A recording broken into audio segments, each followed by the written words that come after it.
The famous Abbasid Khalifa al-Wathiq Billah, he saw in his dream that the great wall that was built by Dhul Qarnayn to block Ya'juj and Ma'juj had been opened up. He decided to send an expedition to the ends of the earth and to see how true his dream was. After asking his advisors who to send, and they told him about this traveler whom history has recorded as Salam at-Tarjuman.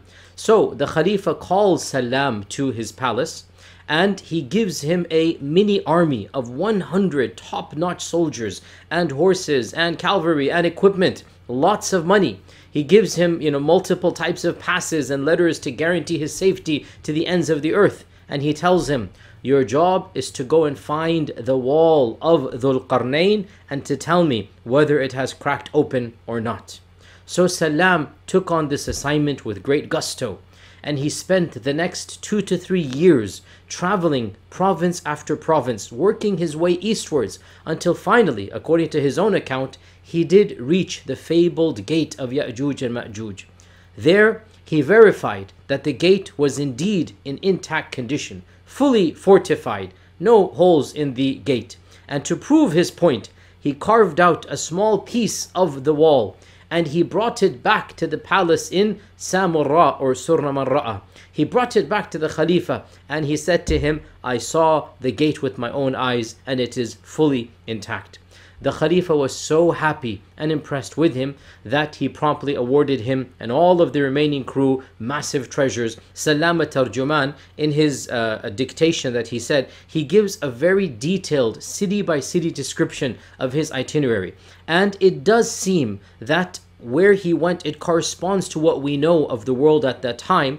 And so he describes the cities, he describes the cultures, and so people in our times, they're taking great interest because it was very rare for a traveler to travel these long distance. And according to him, inscribed on the gates of that wall were in Arabic, were the Quranic verse that حَتَّى إِذَا جَاءَ وَعْدُ رَبِّي جَعَلَهُ دَكَّاءَ وَكَانَ وَعْدُ رَبِّي حَقًّا. This is of course in Surah Al-Kahf, that when the command of your Lord is going to come, then the walls are going to break. And indeed, the wa'du rabbi haqqa, and indeed the promise of Allah subhanahu wa ta'ala is true.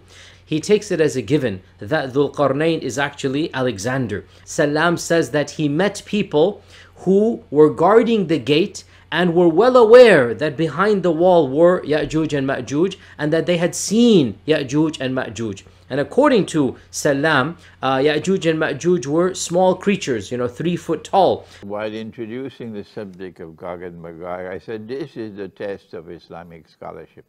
It is this subject which separates those who know Islamic eschatology and those who don't. The rabbis had ask Muhammad alayhi salatu wasalam these 3 questions which only a prophet can answer. So you cannot find the answer in history. Ask him about the great traveler who travels to the 2 ends of the land. If this was a historical personality, anybody could answer it, but only a prophet could answer this. So it cannot be a historical personality. Yet I'm inundated. No, Sheikh, it was Cyrus. No, Sheikh, it was Suleiman. No, Sheikh, it was this or that and the other. So please don't send me your emails arguing that the great traveler was Alexander or this one or the other one. Here is the first major test of scholarship. What is Dhul Qarnayn? Not who is Dhul Qarnayn. Qarn means horn, but Qarn can also mean a generation, a people, an epoch, an era. Which one is it? Does the Quran ever use the word Qarn in a horn? No. The Quran uses the word Qarn many times, but never uses the word Qarn to mean a horn. And so that is bogus scholarship, which says that Dhul Qarnayn is someone with 2 horns. What does it mean? It means that the Quran is speaking about someone who impacts on 2 ages. The first journey ended where land finished and there's only water. So the second journey will have to finish where land finishes, and there's only water. So between two bodies of water he travels. But the Quran did not stop there. Allah knew that the rabbis wanted to know whether Nabi Muhammad ﷺ knew about the third journey. It was the third journey which led to Gog and Magog. And Gog and Magog is a subject only a prophet would know about. Our prophet said about Gog and Magog, he said the first of them will pass by the Sea of Galilee on their way to Jerusalem. And by the time the last of them pass by the Sea of Galilee on their way to Jerusalem, they say, there used to be water here. The water can go up and go down, but we know that so long as there is water in the Sea of Galilee, Gog and Magog are still passing by. This hadith gives us two things to hold on to. Number one, that because they have to pass by the Sea of Galilee on their way to Jerusalem, they're coming from the north. So if you're passing by the Sea of Galilee to reach to Jerusalem, you're coming from the north of the Holy Land. So we have to look for two bodies of water located to the right and to the left, the east and the west, north of the Holy Land, to find the geography of Gog and Magog. Are you following me? Zulkarnain travels in the direction of the setting of the sun, and he comes to a body of water, can't go any further. And that body of water is dark and murky. Well then, can we identify that body of water? Only one body of water. It's called the Black Sea. And the reason why it is called the Black Sea is because there's so much algae, I don't know how you pronounce that word, in the water that visibility is very, very shallow. That's why it's dark and murky. So Zulkarnain has traveled in the direction of the Black Sea. And there he comes across a people, and Allah asks him, did Allah speak to Alexander? Allah spoke to him and asked him, how are you going to treat these people? Why don't you think before you rush to judgment that Zulkarnain is Alexander, and Zulkarnain is Cyrus, and Zulkarnain is Suleiman, and this and that and the other. Those who are oppressors, those who are unjust, those who commit acts of zulm, I will punish them. But those who are people of faith and who are righteous in conduct, I will treat them nicely and I will reward them. This is his response. This is the first Qarn, and this is the region of the Black Sea. And we know that Crimea commands the Black Sea. Whoever commands Crimea, controls Crimea, commands the Black Sea.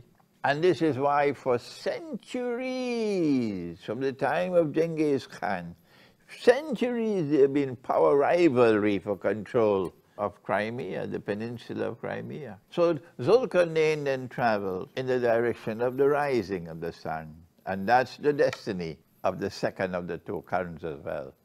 When he traveled in the direction of the rising of the sun, he came across a people.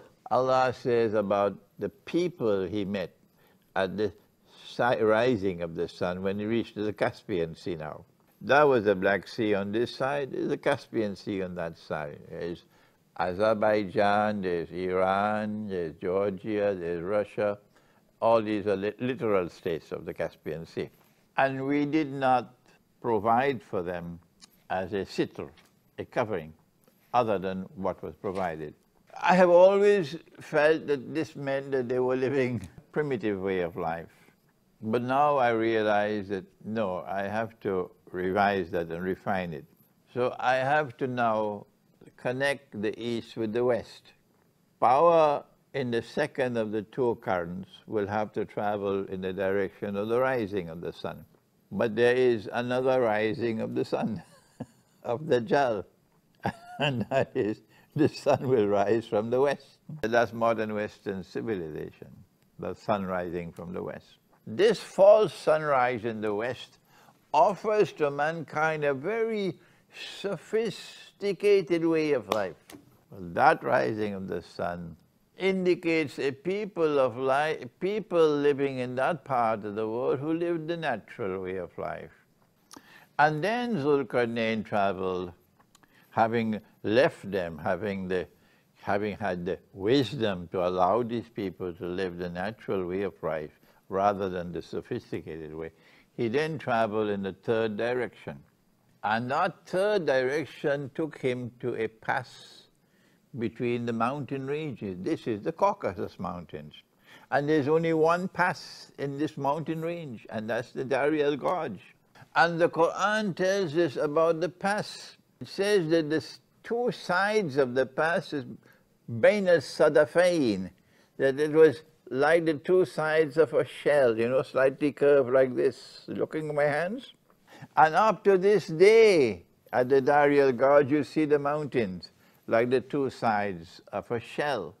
And so it is there that he came across a people on his third journey. لا يكادون يفقهون قولا.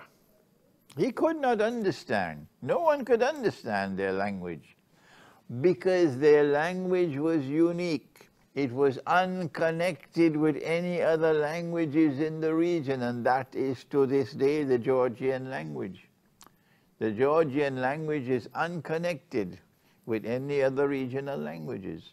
We now have the geography of the location, the Dari al-Gorge.